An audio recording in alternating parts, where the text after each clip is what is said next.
Hello and welcome back to Lorehammer. My name is Eric. Hello, James is a filthy cheater, and I'm Mark.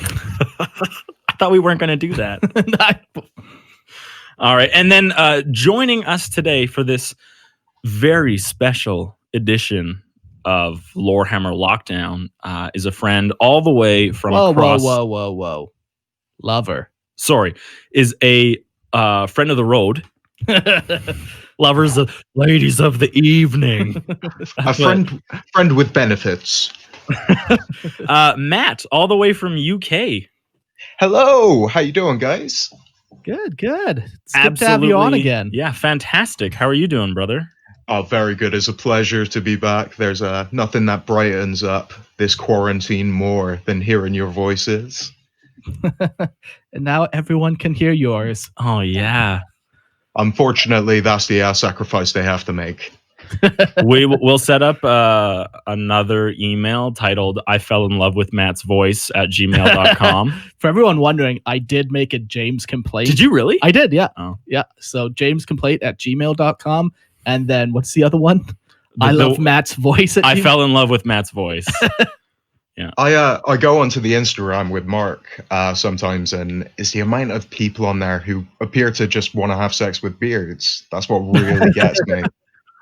That's why I have left the I don't have a very big presence anymore. I was just getting too much threats upon my purity, you know? I mean, you've got a gnarly beast there, but the amount of, oh yeah, I'd tap that beard that I was getting on there, it was just, I felt like a piece of meat with hair. Yeah. Hey, sexy Matt. Welcome to Beardcast. So good. Matt and tasty. Delicious. Well, today's episode of Lorehammer Lockdown is a very specific reason that we got Matt on. Oh, yes. And I guess I'll let Mark share his little brain baby child.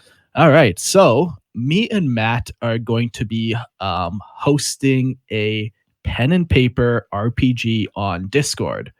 So what that means is people will get to buy a spot and then play games with me and Matt. The pricing is going to be fairly cheap. Like, we're going to make it reasonable, but at the same time, we still need to be paid for the countless hours of work it's going to take, you know? But yeah, like, the system we're going to be doing is going to be the Wrath and Glory campaign, or not campaign, rulebook. So it's going to be pretty cool. Matt right now is using Roll20 and like adding in a bunch of stuff and like making it all pretty and putting in maps and all that kind of stuff. If I know anything about you guys, it's probably going to be lots of mods. You mod stuff over there, Matt? It's just raining Nicolas Cages. That's all I've put on so far. So that's kind of the general idea. Like, we're still in the creation process of it, but we hopefully will do, you know, maybe 2 or 3 different gaming groups a week. But this is all valid to change. But yeah, we'll plan 3 different time zones or whatever, so we'll be able to do 3 different groups and we'll run them through campaigns. It should be pretty cool. Yeah, trying to hit as many different availabilities of people's schedule as possible. The one thing is there's only going to be 5 spots available, so it's going to be 6 players, and Matt is going to be the GM. Well, and you're one of the players. I will be one of the players. So there's only 5 spots available. Yeah. Also, this isn't available yet, so don't message us right after this asking, hey, how do I do it? Like, we will have posts or even more information in our upcoming podcasts. The best way always to stay informed is join our Discord, because more and more I find I'm using it. It's good to do stuff on Facebook and Instagram and stuff, but you get way more if you're actually on the Discord. So yeah, that's kind of why we're going to be doing this episode, because we're actually going to talk about role playing in a 40K setting specifically. Last week we had Peter on and we talked about just role playing in general, but role playing 40K is a completely different monster, and I think people treat it as if it's the same as any other setting when it really is not. and you can't get away with a lot of the same things. Yeah, it's the difference between role playing in a world that you created and where anything you say goes, as opposed to one that has a history and a predetermined setting and rules that are very much established. Yeah. And you're trying to create this narrative within these rules. And I Yeah. think that's the big tough thing about whether you're role playing in 40K or Star Wars or Lord of the Rings, right? It's even weird the language that you use, right? So that's the beast we're talking about today, specific 40K role play. Yeah. Right, Matt? Yeah, just I think Is he still here? I'm still here. I've broken up. No, it's like you guys say, Warhammer is such a broad scope, and if you're inviting people in to play, they're most likely Warhammer fans, and we all know how loose Warhammer fans get about their lore. Have I ever told you about the listener lore involving Porterabo and Fulgrim's tight little anus? Oh my god! Is that a listener lore? No, that was a fanfic. Send it over. Send it over. Regardless, I did say I was going to write one for Mark where it was like, you see the Eldar across the hill. Whoa! They shout as they load their pulse rifles and just see how close I could get to breaking Mark. You just did in that one sentence. That's all it took, man. I'm fresh off a Primaris episode, so I'm very bound up. So battered and bruised. What more can they want from me? So for those who don't know what an RPG is, what we're talking about, RPGs are role-playing games where you have a group of players and one GM. So, you come up with your character. Oh, I'm Jimmy from Hipton. And then you role play as that guy. Yeah. And you go on adventures and you're working together as a group to try to accomplish some overarching story arc. Yeah, but the thing is, the entire story, it's not limited to the confines in the same way that a board game or a video game would be, where deciding like, hey, I want to see what's in the basement of this house, or I want to see what happens if I break this window, or anything is a very real possibility in these games. And that's the big thing about these games is it actually is a very good outlet for imagination, and it's so different in that regard. Many video games are linear in what you can and cannot do, but with this, like it comes down to your GM, in which this case it will be Matt, who is responsible for creating an experience for all the players. Yeah, and that really it really comes to the GM to kind of take responsibility onto how can I make this world feel realistic to the people who play in it. Is like you guys were saying, sometimes we're doing a pen and paper game, sometimes it's Roll20, sometimes it's just theater of the mind where you're having to imagine all of these wonderful things coming at you. And the mark of a good GM is kind of making sure at least everyone has the right feeling of kind of where things are and what they're doing. Yeah. That's one thing we talked about in the last episode a lot that we did, was that the GM is like, they're all playing the game together. It's not the GM versus the people. And it's not the people versus each other. No, it can be if you're doing that kind of campaign. But... Absolutely. Absolutely. I would hesitantly introduce new players to that style of play. But it is a possibility. I think there's a time and a place, and it all comes down to when the story fits it. I think character death and even players killing other characters is fine, but it's better if you're like, okay, my character's going to betray this guy in, a couple of episodes, and at least give your GM a chance to work that into the story. But it's working with people to make your story better. Yeah. Absolutely. So I've said it many times. I personally don't think 40K is a good setting to roleplay in, but I think it's mostly just the way I see it done that I don't like. There's a lot of pitfalls, but if you avoid some of these pitfalls, it can be very enjoyable. It's nice that everything is fleshed out. Like, to me, a big pitfall is everyone roleplays as a Space Marine. And while that can be fun, it ultimately is pretty boring because you can't really do anything with your character. Yeah, I feel like for me, every time we've done it, we do Space Marines once. Yeah. And then we need a break. Oh, yes. Right. And then we want to try something with a more colorful history or more interesting conflicts between characters as opposed to you're my brother. You've been my brother for countless campaigns. Yeah. You will continue to be my brother. Yeah. We are brothers. What is your opinion? Oh, my opinion is the same as yours, brother, because we are from the same chapter, brother. Yeah. Right? That's it. You are kind of playing the zombie, following the rest of the zombies, doing... Yeah. I mean, you've got awesome weaponry, but really your choices aren't your own. Yeah. Another example of this would be like playing in an Imperial Guard regiment, where it's like this highly structured thing, and there's not really a lot of room for freedom or creativity in role-playing. Unless you break that structure, your entire regiment dies, and it's you 3 left alive. Like, you have to. Sometimes you have to break the structure around in order to have the freedom to play in a pen and paper. Yeah, because there is an amount of freedom that is necessary in order to allow you to make decisions. Yeah. So sorry, I was just going to say, Mark. I think even that it comes back to okay. So you've got these 3 guardsmen, but what are they going to do now? Because you still are they going to go kind on a grand adventure, or are they just going to find the next guard regiment and join them? Find a way back and then get back into the same old system. I think there's a very delicate line of because you play that we're in a regiment, and you would all have the same mindset again of let's just get back to the regiment. Yeah. So I know I'm listing a lot of cons. We will get to pros pretty quick because it can be very enjoyable. Yeah, these are things to watch out for. Yeah. Like another really big one is allowing a player to be an Inquisitor. Oh, God. Because you just gave him unlimited power. Yeah. And there's just nowhere to really go with it.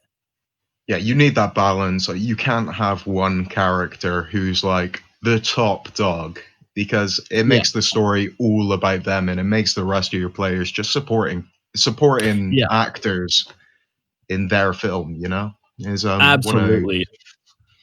I think it's very common for one person to kind of lead a group, but it should happen naturally or with the permission of everyone else in person and in the game. Yeah. Right? So I think giving someone... I don't even like putting Inquisitors in stories. Yeah. It's too shoehorny. It's like, hey, if I'm the GM and there's a squad of Space Marines in front of me, I'm like, go attack that planet and bring me back this relic. And what if one of them was like, no, we don't want to do that? As an Inquisitor, like, is it my job to just be like, okay, you're dead? Yeah. Like, how dare you disobey me? I'm a member of the Inquisition. Yeah. So there's ways to encourage your group to do things without shoehorning. And I think Inquisitors, while tempting in the 40K setting to bring into, are not necessary. And I would even say if your Inquisitor is a recurring character, it probably detracts from something else in the story. Yeah. Yeah. And the next thing I have, I got 2 more complaints. These aren't complaints. These are warnings. These are grievances. No, they're warnings for people. Yeah. The next one is, so 40K is very dogmatic. Like, every religion is very set in their ways. Like, if you're an imperial citizen, if you don't say, "Oh, blessed be the emperor," that can be troublesome sometimes. I might have a little bit of a thing for that. Sure. Because the imperial cult and the imperial truth isn't translated the same way on every planet. This is true. And so that's why cults, like the cults of the 4-armed emperor, are very much a real thing, is that people believe they're following the imperial dogma and the imperial religion when in fact the message has been twisted. Yeah. Right. And that's a very crazy example. But I do think there are many examples where the imperial truth and cult it doesn't have to be the same brand from planet to planet. Yes. But ultimately, it all still has to be if they are within the imperial fold, they need to recognize some being, normally the emperor, as the leader of their entire race. Yeah. And I agree with that. Yeah. So I think when you're getting into the system of every single planet has been so indoctrinated indoctrinated from just the get-go for generations and generations and generations going back as far as anyone can remember. You get such weird kind of these cultish beliefs that have just spread. Even if you think about our world, the amount of different beliefs and ecosystems just on the one planet we have. Absolutely, yeah. This kind of weird branch out throughout humanity where some animals have been introduced, whereas some plants have been introduced. Your bestiary episode, I was about to say something that you shouldn't search on the internet. And that just shows you like the depth that you can actually get into with these, and you don't have to fall into these kind of traps. But it's like you said, people are so set into the lore, which is always kind of this grim, dark setting. You think, I wouldn't want to live here, so why would you set this up as a place to interact with people? But it's such a varied universe. Yeah. And my final grievance, which is also one of 40K's greatest strength. So 40K is such a big galaxy, and people, and this goes for like everyone wants their life to mean something. Everyone wants to have value, have purpose, right? Not me. Not Eric, apparently. No. Where in 40K, the galaxy is such a big setting. I've often seen people tell me their story, and they try to affect the galaxy. And God! Like, they want to have this, like, they want to feel. They want to feel like they meant something. Yeah, like they were making a difference. Yeah, and ultimately, 40K is a setting. It's not supposed to be this ongoing story arc that's changing. You're not Reboot. Yeah, but this is also 40K's greatest strength. So we're gonna get into the pros now. The galaxy is a big place. If you go and you destroy one world, okay, no big deal. Yeah, absolutely. That shit happens. Because it happens daily. Yeah. So it really gives you a lot of freedom to do great and big things while still not changing the overall setting, you know? And I think that's why it's a really good idea to talk about the scale that you're kind of going to base your RPG in beforehand with your players, and just say, like, look, it might be a campaign where you might not be able to get off world, or absolutely. I 100% agree with you on that one, Matt. I think limiting the scale is one of the best ways to ensure a very well fleshed out campaign. Yeah. Because as soon as people get into this environment where they see the spaceships and that, the closest most people will get to a spaceship in the 40K universe is being a servitor just implanted on there. Absolutely. That's not that bad. You get to see the world. Yeah. You get to serve someone greater than yourself, you know? I mean, great healthcare, you'll live for ages. Well, it's easy when there's a nuclear battery powering your body, right? Oh, for sure, yeah. And that's like the most cushy job ever. You might just have to open a door every now and again. Oh my God. Or just that's all you do. Yeah, just open a door. Fine, I can do this. But I think that is a really, like, Mark started the thought, but you really finished it, is that you have to limit and you have to put the scale into perspective. For sure. Yeah, it wasn't a problem with our Tau RPG, but it was something that you wrestle with. Yeah, it's like, okay, where do you guys want to go? You have this warp capable craft. Absolutely. And you're in the galaxy. Where do you want to go? So there are some times when decisions have to be made that you kind of feel too many decisions. Yeah. Right. And that's a problem with the scale being so massive. Yeah. And like all of us were pretty seasoned RPG players. So I think in the beginning, it's much more important to get a grasp on what it means to interact with other people in a smaller, more fleshed out scale, as opposed to, all right, literally tell me what you want to do in an entire galaxy. Yeah, for sure. And I think one of the things, for all of the kind of negatives that we brought up already, one of the things that the Imperium and Warhammer really does well is restrict people. Sure. So yeah. If you can't do that across your campaign, you're not doing things right. Get some arbiters in there, get a clamp on, warp storms. Just as a GM, you have the right to be as creative with the universe. Yeah. To kind of players. Mark always used to say to me, it's like herding wild cats. But to herding cats. Herding cats, which is obviously Mark's go-to because he doesn't know any other animals. But he knows goats. I know goats, yes. Goats and cats. And anything in between is just some weird mix. Yeah. But, it is that kind of thing. You've got to kind of work around, okay, someone might want to go here, but, realistically, you've spent your time making this campaign and you want them to enjoy the bits that you have made for them rather than jumping off to the next bit every single time. Yeah. So another thing I personally really like about the 40K setting is even though it's a very well-defined setting, you can still create anything in it. Like, for sure. You could come up with some weird animal on this weird backwater planet or this just completely your own thing. Maybe another human empire stuck off somewhere else, like you can really come up with anything you want and fit it in.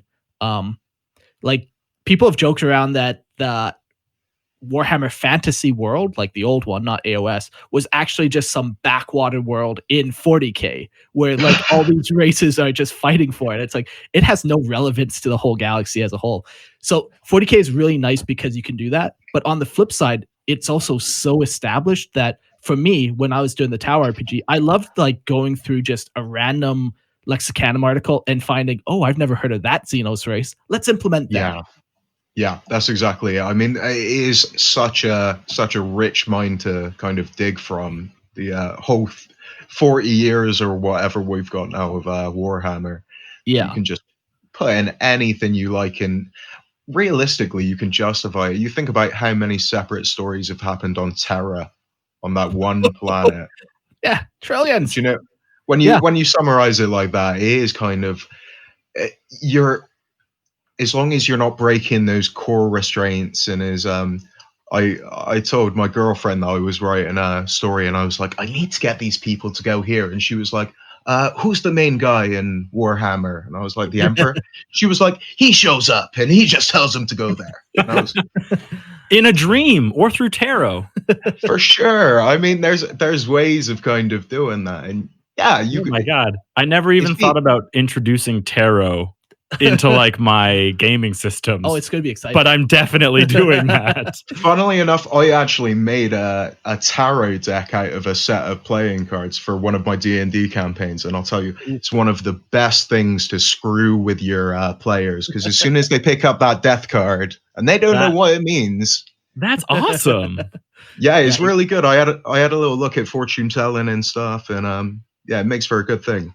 Yeah, Matt, you're actually like an incredible GM, how much effort you put in. Because, like you literally drew like, I don't know, 30 different cards or however many tarot has, like hand drew them. So when the players came, they were actually flipping cards over. You were actually playing tarot.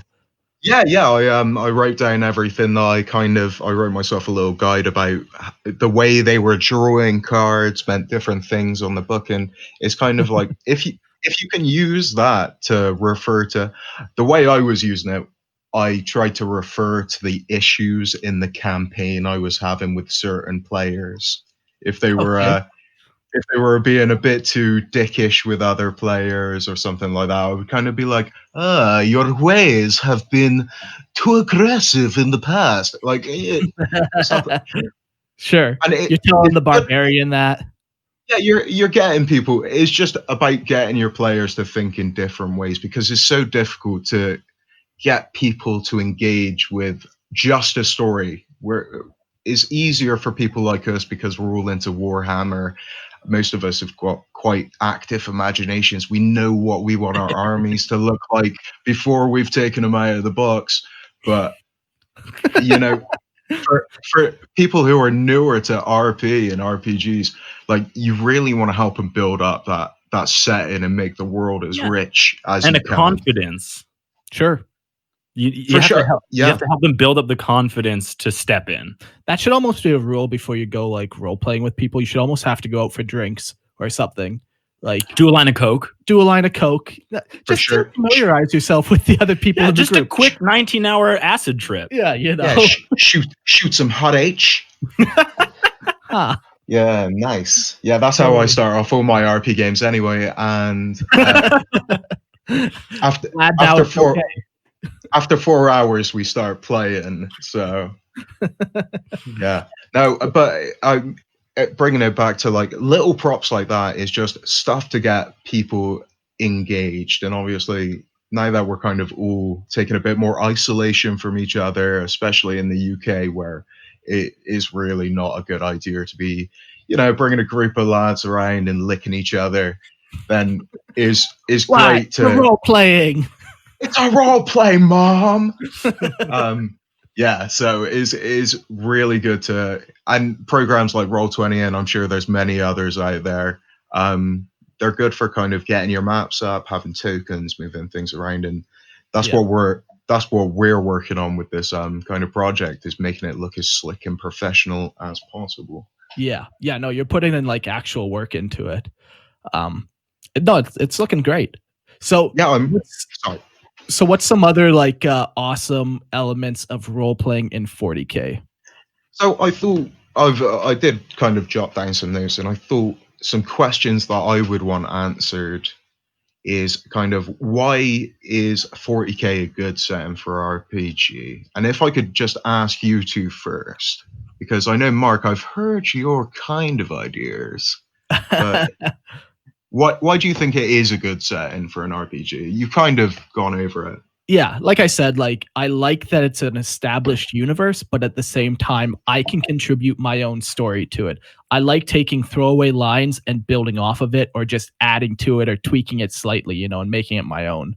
So that's what I really enjoy, because then it's not just like, in my mind, it holds more validity than if you just make up completely your own fantasy world. It still feels more weighty. So that would be mine. What about you, Eric? Do you enjoy one particular aspect of role playing in 40K?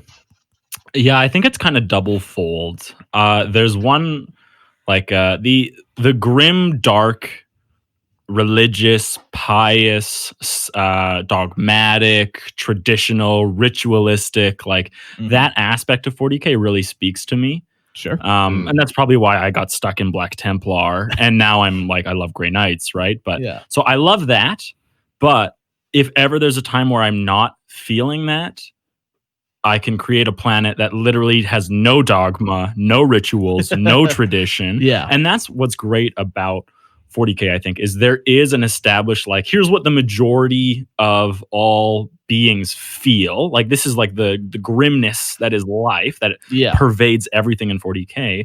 But also, you have the freedom of creating a world where it's literally just the most beautiful fruit you've ever seen, like the most liquid, clear waters flowing through the stream, and like, and that's, I think, what I really like about 40K. But there's only guys named Greg on that planet, so it's the twist.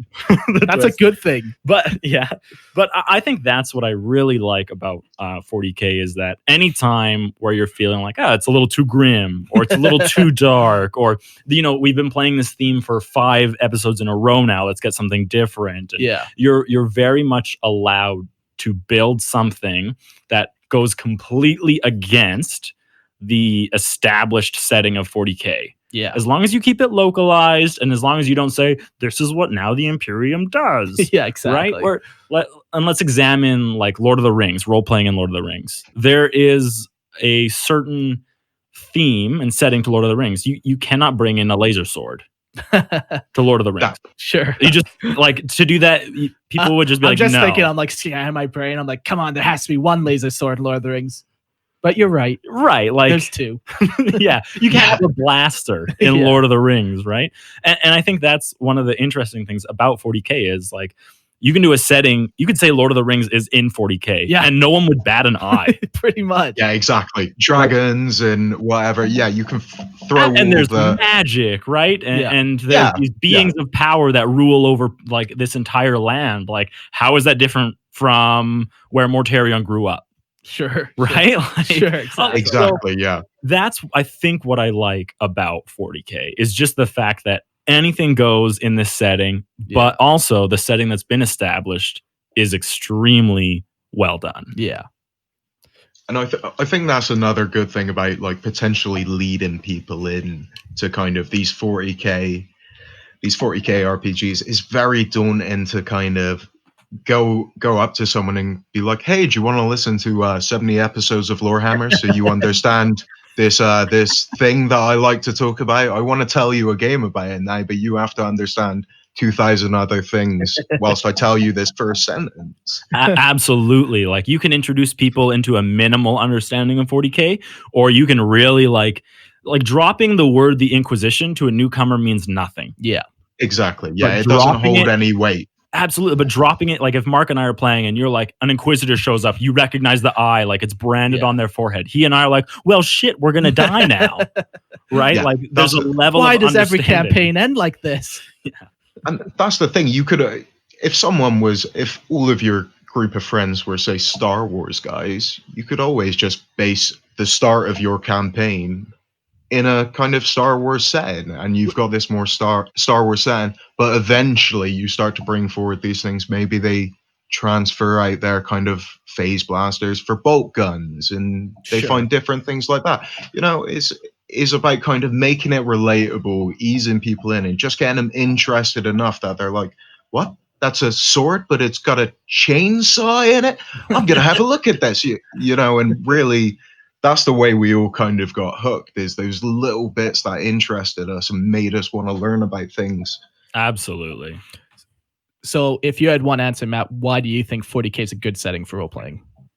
See, I think 40k is a great setting because, well, me and Mark were having a conversation the other day. I was telling him about a barmaid who I had made, and she had a voice a little bit like this. And she was a smoker. Yeah, she was totally a smoker. Anything you want, sweetheart. That kind of thing. And Mark said to me, he said, yeah, that's the shame about doing this Wrath and Glory campaign. You won't really get to do all these kind of silly voices. And I said, the Imperium's so massive, and we only see it portrayed usually through this very grimdark black and white shutter. But there are still people living their lives out there. There are still the craziest people who are doing weird and wild things, even weirder than most of your Dungeons and Dragons stuff.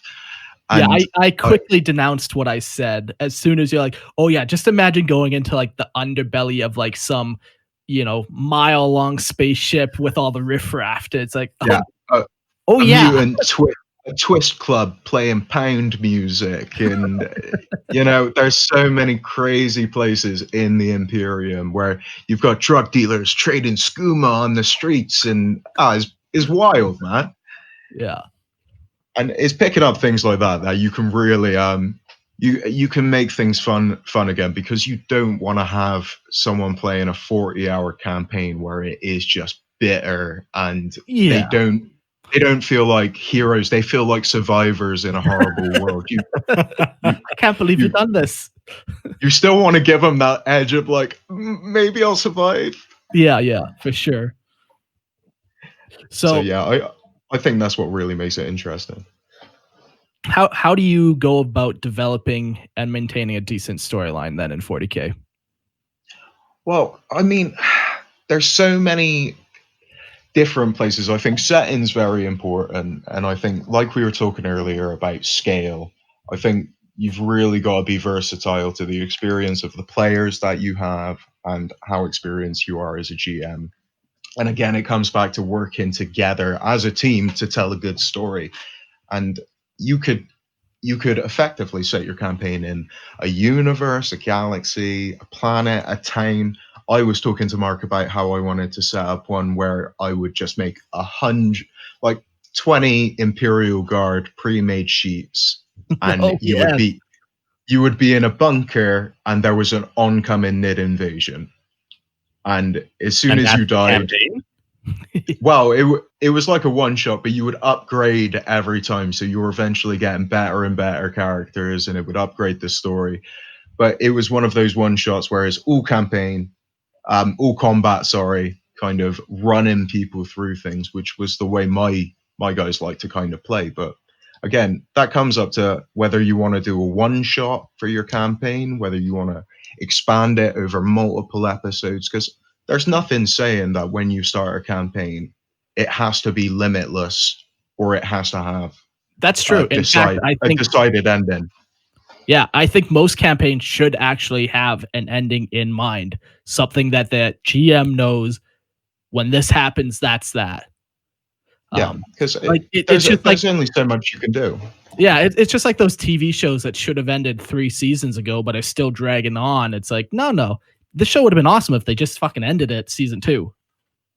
Yeah, exactly. Yeah, you definitely got to have a main goal in mind for sure of where and what you're trying to accomplish. I think that's what was good about your guys' RPG, your Tau RPG, is that you got to the end of the story and it wasn't like, everyone's now got a battle suit and we're going to go off and do our next thing. And it's like, you're so overpowered now, you have to be facing ridiculous things. And it's just, it cheapens the story, I feel, if it doesn't have that, like, that nice clipped off ending. Yeah. Or unless you're willing to expand it further, but then you have to be able to keep up with the story. You don't want to let it get away from you. Yeah, exactly. And you have to keep coming up with new interesting story hooks that actually keep people engaged. So what are your personal favorite? Do you like one shots, or like what do you kind of like to do the most? Personally, I love building a world and having an immersive world, and I'll design a place where I know my characters might not even go, because at the end of the day, is for me, I enjoy thinking about how these places might work, what resources do they use to get by, how are the houses set up, how are the is these basic things that sometimes we forget about in building a world, that we'll put the tavern in there for the adventurers to meet in, because everybody literally goes to the tavern. Yeah, it's just a tavern. That's the only place that anyone ever meets or gets any information. And then they walk on one road which has nothing either side of it to the quest point where there's a monster in like a dungeon, and it doesn't make sense to me. I don't understand that. That doesn't engage me. I like to think about, especially in the world of 40K, where you have such interesting things going on all around you. You can talk about plasma generators humming in the background. If you're in a ship, you can talk about the bowels of the ship, and you can really build this immersive kind of background and get your characters to contribute. When they're building their backstory, ask them, where do you think you came from? How did this shape your character? How can I include something in my world?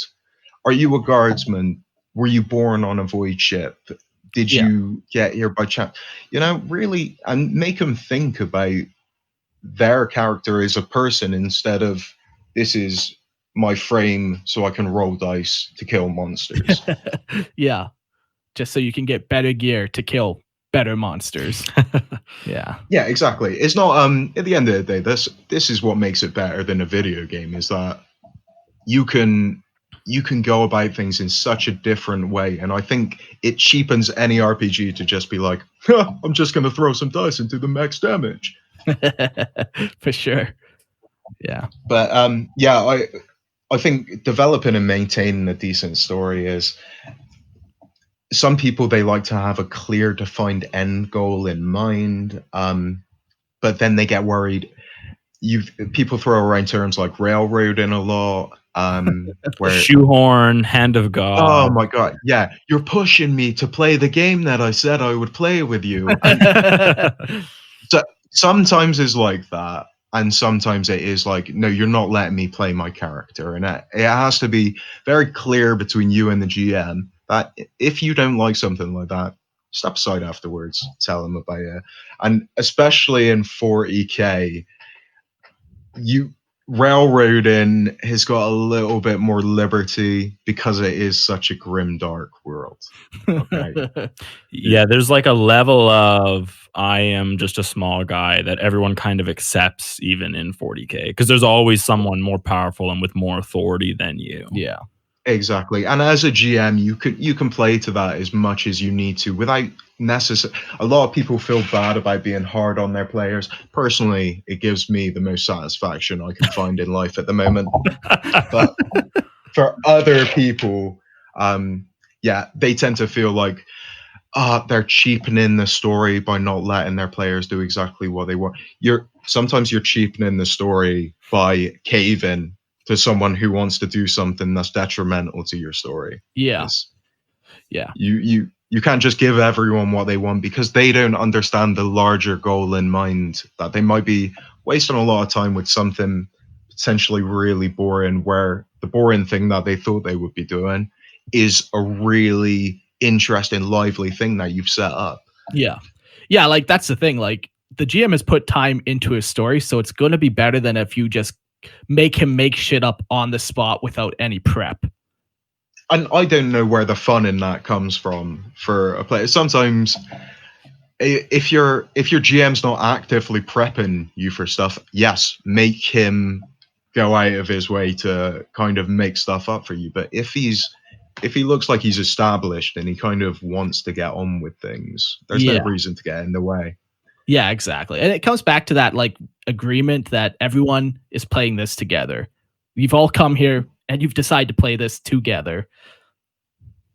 Yeah, and I think moving on from that, you can play that as you want, but really is just going to lead to the GM being less free with you. Yeah. Yeah. If he gives an inch and you take a mile, then it will clamp down on his narrative, just because if things are getting too difficult for him or her, then they'll have to clamp down on it. Is one of those things. So there are some problems, there's some problems with players as well. Yeah, I did include this because especially in 40k, a lot of people can suffer from some of the things I've put down. 40k is one of those things where, and RPs in general, actually, you can get an inexperienced player who's not necessarily a problem player, depending on how willing they are to integrate themselves with the other players, is very daunting getting into an RPG. I think someone who's not come from personally, I didn't do any theater in school or anything dramatical like that. You can tell by my voice that I'm not particularly au fait with the arts.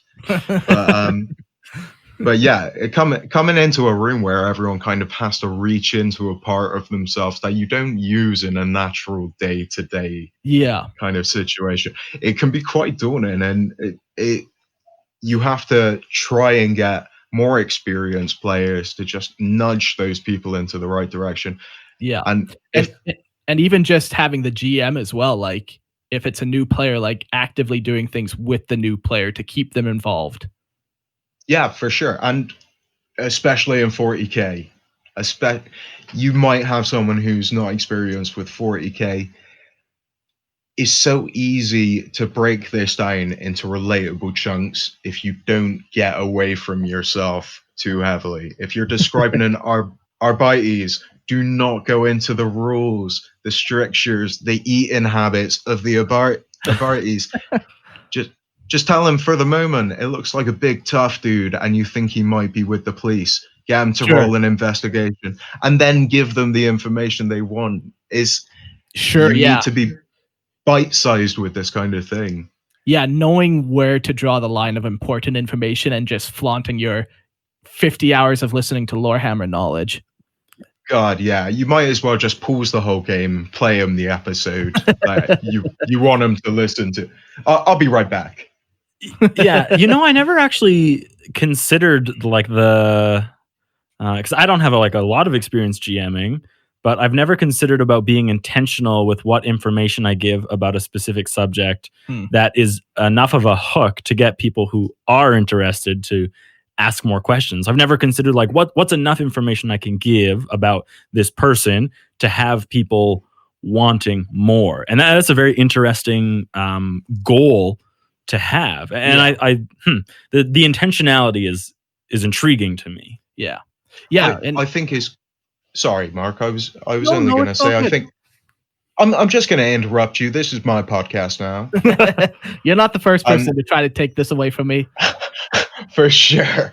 I was only going to just agreeing with Eric. I feel like that's one of the most crucial things is utilizing all of the skills that the setting gives you, because people like to play in such different ways. And if you've got, say, a Space Marine on a team with an Imperial Guardsman or a Psyker, the guy's not going to want to go smashing everything. He might want to work out a different thing, and you should be encouraging creativity and interesting ways of getting around situations. Just because it's 40k, it doesn't mean that it has to be bang bang slash slash. Yeah. That's one thing I always do when I GM is I always have a list of the skills that the players have in front of me. I have that, and that's pretty much all. Because sometimes, people will put a whole bunch of points into handle pet, and the GM might not even be aware of it. And sorry, Peter, I did that to you once. God damn. But yeah, that's exactly the thing. And the problem is when it is just a combat thing, everyone's just going to try and be the best at combat, because if you're not, then you're not useful in the campaign, and it limits you, because then you have 4 or 5 people who are all playing exactly the same character. And there's just no there's no difference to it. So I feel like that's a really good way of kind of making people use their skill checks and then supplying them with some knowledge. It makes them feel like they've earned it, and you're not overheaping this 30-year hobby that we've got onto people. Yeah. I think that's definitely easy for me and Eric, especially, to kind of fall into. Like, we know so much about the lore where it's like we want to toss in, like you said with the Arbites, it's like, you want to toss in Arbites. Like, but really, that means nothing. It means a lot to me and you. Absolutely. Sure. Yeah. We get the tingles, but that's what I think is very interesting about you being intentional about little bits of information. Like, you say that it's enough for Mark and I to be like, oh man, like, is this an Arbites? Whereas literally anyone else might just be like, okay, he's a police officer, stay away. Yeah. But then even someone who doesn't know that much, they dig for the knowledge. And that's where it comes out of metagaming and playing your character. If your character's digging for the knowledge, you as a player then hold on to that with greater value, because you've earned it throughout the campaign. Just like you're earning all of your gear and your experience, you're finding different tools to unlock different parts of the campaign. I think that's what's really nice about doing RP, and is completely different from any video game where you have a limited set of buttons. In this, it's completely limitless. Yeah. So Mark and I would definitely, neither of us are inexperienced. We would definitely fall in the over-experienced category. Yeah. Not necessarily when it comes to rules or anything, but when it comes to role playing as like a skill, that's definitely something that he and I are very familiar with. And I know for myself, I can have I've been role playing for the last 30 years. Yeah. My whole life is a sham. But I know there's a temptation to metagame. Yeah. There's a temptation of pulling knowledge that Eric knows that might be very different from the character Eric's playing. Yeah. And I think that is a big problem with over-experienced people, or even just who know the setting or know the rule book way better than someone who might not. And how do you deal with that? Well, I think it can lead to real issues, because the problem is over experience. It can be a blessing and a curse. I mean, it's always great to have someone there where if you get something wrong, they can back you up, or if there's something that you're hazy about, you've got someone else to check with. But when it comes to stopping the game to call up every rule, the people who are so obsessed by the letter, when you're a player, hold on, just repeat that one sentence. I'm sorry. The kind of the GMs who are so by the letter, that they're stopping the game just to call up every rule. Yeah. Or in 40K, calling out every little bit of lore, like, actually, that's not how bolt guns work. Arbites would never do that. Yeah. Exactly that. I mean, at the end of the day, the GM, he's trying to get something done, and he might be leaving things out that you don't know about specifically to make things interesting. Yeah. That if you end up doing this, sometimes someone forgets a rule.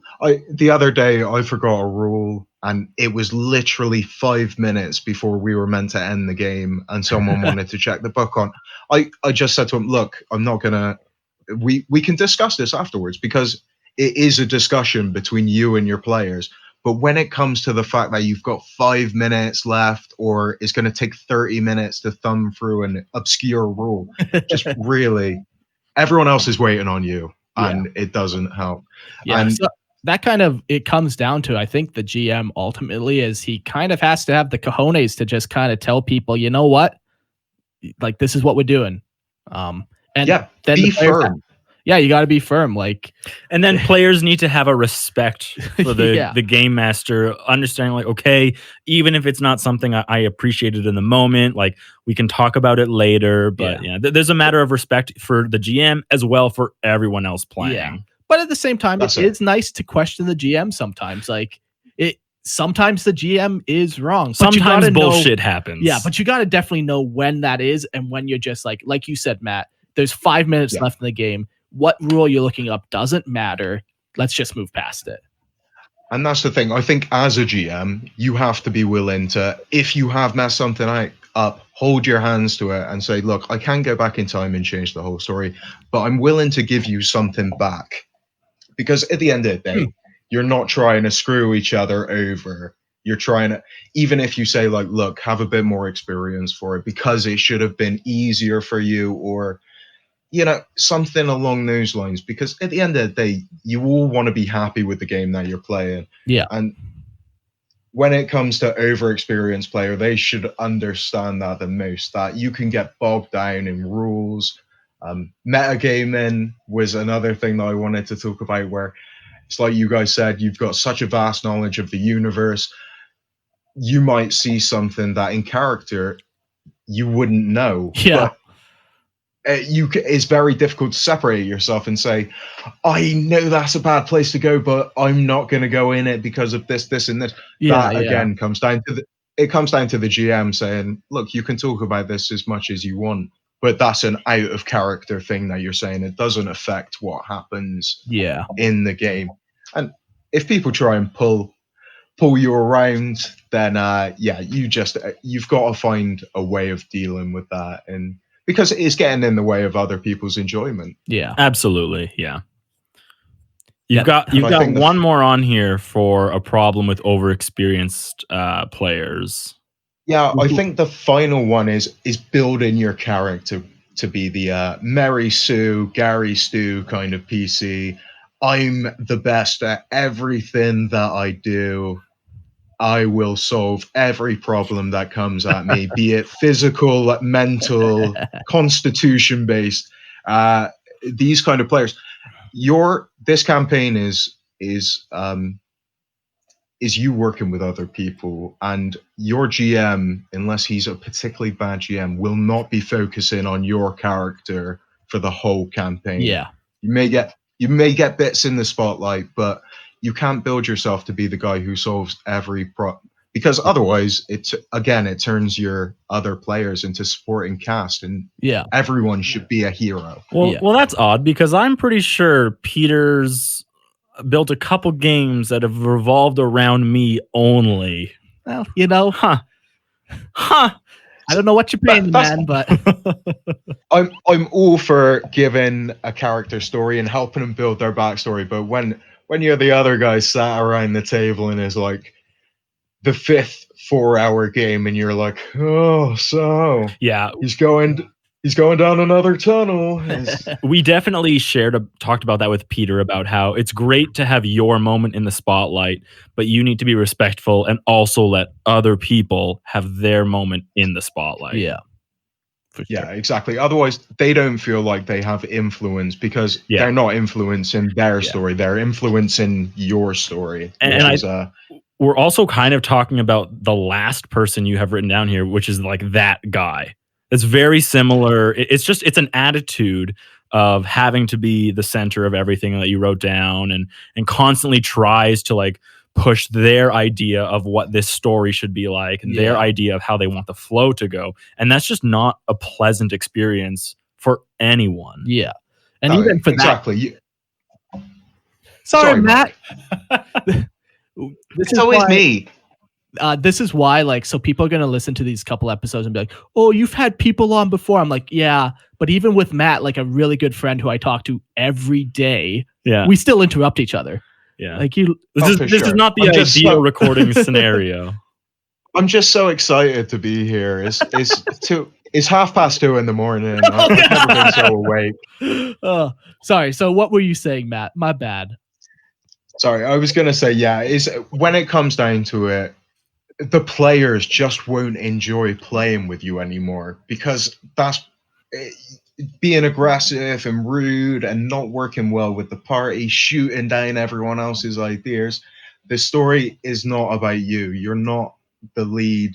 The lead in the film. Yeah, absolutely. So how would you go about dealing with that guy then? To be honest, at the end of the day, you need to take him aside after the session and really air it out, because the problem is anything said in session can always be put off with, I was just being in character. Sure. And absolutely. I think that's very good, is that it's an outside gaming problem. It is not an inside gaming problem. And even with the games that we're hoping to run for Lorehammer, if there are issues, there will be outside of, because at the end of the day, someone's time should not be brought down halfway through a game with an argument that you shouldn't be having. And you don't want to make someone feel uncomfortable with the way that they're acting, but at the end of the day, if it's slowing things down or is making other people enjoy the game less, it has to be dealt with. Yeah. I think if it's done outside and it doesn't continue, they've learned their lesson, they've become a better game player. But I feel if it carries on, you have to know when some people don't work with your campaign, and it's a tough decision to make, but sometimes you've just got to cut ties with a certain player. Or and you never come to that decision lightly either. You never just cut them out after one try. You always chat with them and ask them, hey, like, this is what it seems like you're struggling with. Let's work through it. What's something we can introduce? Like even a system where I can, help you realize, hey, you're being that guy again. Like, let's tone it down. And exactly. And there's no problem with telling someone to just maybe back down a bit in the game, but you don't. I tell Mark that all the time. Yeah, and then you blame it on other people. Mark, I really think Peter feels like you're not doing this right. Absolutely. I like what you're doing. What you I don't have the problem here, but every other person does. Deflecting is the best way to do anything. That's the way I deal with. That's the way that I deal with all of my problems, and my missus loves it. But it's all about, to be a good player. I'm going to go over a couple of things that I think make a good player, and then you guys can chip in if you'd like. But I think there's making an active commitment to the story, saying that I'm going to attend this game, I'm going to be present, I might do a little bit of background information on the old 40k universe. I might learn a little bit about where my characters come from. If I'm playing a guardsman, maybe I'll have a look at some different regiments. And it's not about going full bore and dedicating your life to it, but is trying to think a little bit about, okay, who is this character to me? How can I engage with the rest of my players, and how can I make this story interesting for everyone else? I think encouraging story growth and going the extra mile. If you send backstory pieces to your GM, if you tell him about what your character wants to achieve in the future, if you tell him about people who you trust and you don't trust, because at the end of the day, the GM should be there to know your character intimately, so he can help, or he or she can help progress your story in a decent way for you and make it interesting for you. Yeah. So I think that's very important, and GMs appreciate it. Oh, The work that you put in means less work for the GM. Yeah, exactly. You give the GM like a page of backstory, and he's just like, "Oh, I really like that one line. I'm bringing that back into the story." Yeah, and it is super easy to negotiate with your GM about what you want. Obviously, if you want to have your own planet, then you might have difficulty, but there might be a way you can say, I had my own planet, it was taken away from me, and keep the basis of your character by working with the GM and just being flexible with each other. Yeah. So this was one thing we talked on with Peter, which I never heard, is like, he wants to, next time he runs one, he wants to make the world or the setting with everybody. So everyone's on the same page about like, these are kind of what's possible. This is kind of what's happening. Just so people don't come in with like this outlandish backstory that really doesn't fit the setting. Why are you looking at me, Mark? You're the only person in the room. For sure. You sometimes get that problem where it's like, you, as a GM, you'll think about a story and you'll put these things in that seem really good and interesting. Maybe is a water adventure, and you're thinking about doing all these things and stuff, and then everyone who shows up has, disadvantage against, and they're all, I don't know, flaming people from the planet Fire. But Flame Falcons, what? Yeah, as a general, the most obvious thing that I could think of. But that kind of thing, it won't work. And suddenly everyone's having to make new characters again, or they're automatically disadvantaged from the very start. So definitely well, hold on.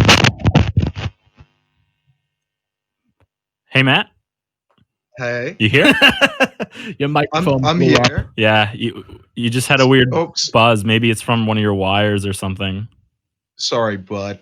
That's okay. We'll remove it in post. Don't worry about it. Mark had a question though. So definitely, you when you're writing your character, definitely share as much information with your GM. Like that does make a really good player. I think share it with your GM, and I think don't share it with the other players until you want to. Oh yeah, like so me and Eric, we've made so many characters. We're like, oh man, I just want to tell you my character. It's like, wait for the game. It's like, I know, but it's so hard. I'm with players now, and they're like, oh yeah, so what are you going to make? So they've got a balanced campaign, but it loses that kind of thing of, ooh, who's this guy? What does he look like? Oh my god, he's that. And sometimes that's really fun. Oh yeah, I love learning that. The payoff in game about something that had been established before the game begins is climaxing. I'm not even kidding you. Like the moment where everything lines up perfectly and you find out something that had been written a long time ago, like there are very few things better than that moment when you're role playing. Oh, it's so good. And if a GM can bring that backstory back in and use that, it makes it seem like your character's part of this grand epic quest. I try and visualize all of my campaigns as a film, and like, how does this story make me feel? You see, it's fine, these guys are wandering around, they're probably good at what they do, they're good at killing things, but how did they get to that point? Sure. And how does that affect where they want to go? And I feel that makes a good story because it gives you a beginning, a middle, and an end. Absolutely. Yeah. So that's some tips for players. Make having an active commitment to the story, encouraging story growth, going the extra mile, and managing and maintaining your character through input with the GM and stuff. So yeah, for sure. And keeping track of your character sheets and stuff like that. All of that stuff really helps. I'm really bad for that. I should probably get better on that aspect. That's one of those things where a lot of people forget about it. But the way that I like to think about it is, if a GM's told you, oh, you've picked up this, it might seem like nothing to you at the time. You forget to put on your character sheet. But that could have been a really good story hook moment that he was hoping to bring back. So you're talking about something, and Mark, when he's saying like that's something I need to get better with, you're actually discussing two very different things. Like, I do think that yours is important, but what's going through Mark's brain as he's saying I should get better with it is he literally does not have a character sheet. I played an entire campaign without a character sheet. He just rolls dice, looks on his phone, and he's like, does a 23 hit? And the GM goes, well, let me yep, it does. And Mark's like, did it again. I mean, are you sure he's even playing the RPG? He might just be playing Yahtzee on his phone. I'm role playing. No, exactly. There's nothing on his phone related to the RPG we're playing. He's just looking at the Lorehammer. Fantastic. It's just cat pictures. Exactly. He like rolls 2 6s. He's like 12. Awesome. Do you have a bonus? I don't know. You tell me. Yeah. Do I? Yeah. Yeah. But no, there is an aspect. Sometimes depending on who you are, you might want to be in complete control of every aspect of your character. And then maybe you're a little less experienced. You might ask the GM, hey, what's an idea for this? I leveled up. So what's an idea for a new feat for me to take? Or how do you suggest I interact with this new skill that I have? And so I think like being very open with your GM is very good. And like there's nothing wrong with asking questions as well. Yeah. But as a GM, don't abuse that trust as well. Is when someone's building their character and stuff, give them the right information. When they're in game and you want to screw them over. But on the other side of the table, when you guys are building stuff, try and be as open and as honest, because if they don't trust you, then you won't have a good game, because you begin playing against each other then. Yeah, absolutely. Yeah. But yeah, your point was more like if the GM gave you this item, make sure you write that down and keep track of it. Monpraz is laser sword. Exactly. Like, right? Yeah, but like, for sure. Yeah. If the GM gave you like this letter and you never open it, you missed out on something. Well, the monofilament wire that I wanted to see cut everyone in half. Yeah, that was never touched. Do you know what I mean? And it is stuff like that where you think, right, these could lead to some really interesting moments. You guys could have used that to potentially cut your way into something or do something. Just the bulkhead, you just... Yeah, for sure. Just dangle it down like a piece of fishing line, like you're trying to make the cat jump for a bit of string. Oh, man. But so those are something that being a better player is. Now, for being a better GM, what do you think's key? So I've put here imagination, preparation, actualization. Oh, so basically 3 letters. The 3 letters. IPA. The IPA, because I'm not an alcoholic. But I am. So for sure. It's all I can think about. No, but it's basically think about what you want to achieve in your mind, be it this kind of one shot that you want to do. If you want to do a kind of series of adventures with bosses getting more power and leading up the chain, do that. If you want to do an infinite world where the world is changing around you, you can do that as well. But you need to be able to prepare that stuff before you put it onto the board. Yeah, thankfully for our group, it's super easy to prepare, because literally it's all just like, what random household item will I put in front of them that will take the entire gaming session to for sure. Here's a shovel. Yeah. What are you guys going to do with the shovel? Oh, man. Here we go. But no, like, honestly, preparation is though super important. Like, especially like you said, if you're doing this big world, you actually have to have that big world laid out. You need to know. And that's the thing.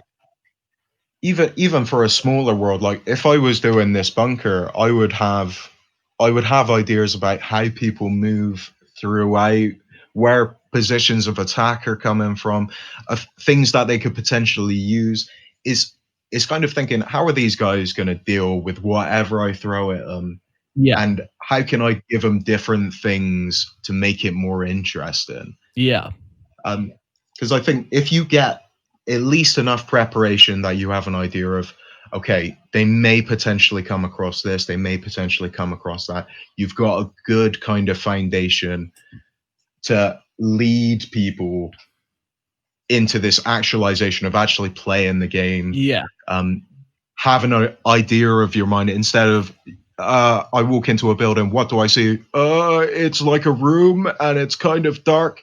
You can say, no, this is the loading bay. This is where supplies come in. They take supplies down to the regiment. The regiment is on the front lines of the bunkers here and here. Even if you don't have maps, have that idea in your head of how you're moving through, because although you can see in your mind's eye, the players can't. Sure. They only get the information that you give them, be it maps or an accurate depiction. That's all they've got. Yeah. I say, when you're building a campaign, build the skeleton of your story and then flesh it out throughout your sessions. Yeah. Have an idea of what's there, and then let your players add things around. If they speculate something, if they start putting things together that might not necessarily be there, maybe you change your campaign and incorporate that so they feel more involved. Ooh, and really about getting them to kind of be like, maybe I'm solving a mystery instead of I'm just fighting my way through until I get lucky and the GM tells me I found something. Yeah. For sure. And I think that the last one I really want to talk about is just keeping on track. Keeping on track can be really difficult for some GMs. Your players know as much about the world as you tell them. And I like to call this one the illusion of choice. So if you imagine you're on a straight road and then the road forks off into a left path and a right path, your players could spend ages arguing over why it is. Whereas if they carried on a little bit, they would find that the paths just joined together. Right. But you can't. And as a GM, I was going to say, as a GM, if you've got like a particular marker that has to be in this spot, move that spot to the place where they're going and then lead them back. And they'll think that they've just come across something just by accident, but you're in control of the world. Lead them to where you need them to go. Make them feel like they're making choices. No. Well, they're making choices, but at the end of the day, they're still progressing throughout. Instead of getting into this backlog of treading water, not progressing. Yeah, I think that's get them to move on. That's probably one of the best pieces of advice for a GM is that if you had this item in front of a shop and they decided never to go in front of that shop, you don't feel so discouraged that they're not doing it. You literally just say, oh, you turned a corner and you found this thing. Yeah. Like, I think a lot of times people or GMs would just be like, oh, no, they didn't do the one thing I wanted, without realizing that the world can be shaped to however they want it. And they're the ones introducing new aspects to the world. And I think that's a very good piece of information, is that you can make whatever you want appear haphazardly, and to the players it will seem random. Yeah. Throw in a couple stutters like, it's the object of infinity. Sure. Yeah. And how they think you made that up on the spot. Yeah. And exactly. So some GMs will try and play it off like they're writing the Da Vinci Code, and they leave in these subtle hints that they think make them a genius, like, oh, you didn't know in the skull's eye there was a picture of the bird and you were looking for Mr. Robin Swallows. It makes no goddamn sense. At the end of the day, these people, it's not your goddamn film that you're making. No matter how clever you think you are, you're in a world where people are having to imagine this thing. They're not seeing the picture clear view that you've got. Sure. And don't try and overcomplicate things. Don't make your PCs have to work so goddamn hard to get information. They're trying to progress. Yeah. You have to allow them to. No, that's amazing advice, man. Like, yeah, that's very good. I've learned a lot just on this episode. And I'm also going to be talking with you more, Matt, because I never truly knew how experienced you were as a GM. He's a worldly man. Like I actually only started RPing a couple of years back, and I started. Well, you're a lot better than I am, that's for certain. The reason is I listen to a lot of different actual play podcasts. There are some great ones out there, and really through listening to other people's style of doing things, I think is the very best way to pick up techniques. Sure. Yeah, I think what I'm going to do is get you in a room alone in Discord and pick your brain about some things, because I'm in the process of creating a series for these guys, these losers. But yeah, like you're already, I have like 5 different things in my notes that I want to talk about. So. No, I'd love to discuss it. Hopefully after this this beginners campaign that we're launching out, there might be opportunity to potentially do some self-written adventures that I'd love to get out there. I've got a lot of ideas that I've been shooting by with Mark. That maybe I'm potentially move out to different formats and stuff. Yeah, no, I'm super excited for the possibility of where doing Discord games with people is going to go.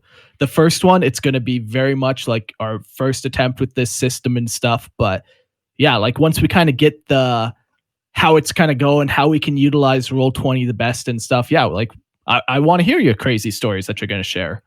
So I'm quite excited. For sure. And I have many of them. Don't worry. Yeah, well, I think that's all we have for this episode. Yeah, thanks so much for having me, guys. It was a real pleasure. And obviously, if you guys join up with the Discord and you want to shoot me any messages, now that we've kind of talked about this in a bit more depth, I'm happy to answer some more questions. For sure. His tag on Discord is at Collier, which is COLLIYAY.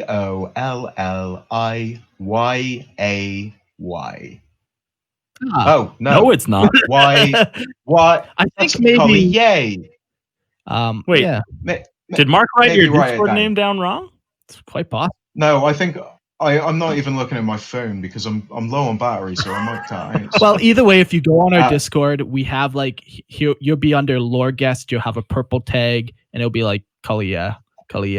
Just type in that you want to find me, and I'll find you. That's the way I deal with things. Yeah, if you're looking for Matt, we will get you in touch with him, because what a great resource for. If you shout my name from the rooftops, and I shall run to thee. Say it 3 times and sprinkle goat's blood in a circle around you, and he shall appear. Yeah, for sure.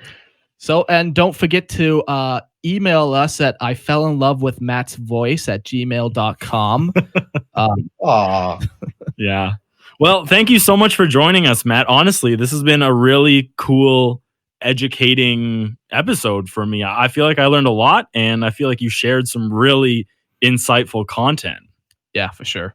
No, thanks guys for having me again, and anytime that you're willing to have me back on, I'd love to be back there. Yeah.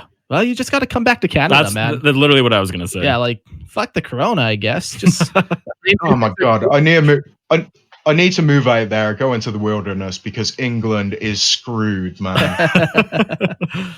Well, we are gonna hop off for the day, but we hope you enjoyed this episode of our Lorehammer Lockdown. We hope you guys are doing okay. You're not going stir crazy. If this is something that you're interested in, joining us potentially in an RPG setting, check out our Discord. That's going to be the #1 place to get in contact and see what's going on with our community. And other than that, we'll see you next time. Yeah, thanks for joining us. See ya. Bye.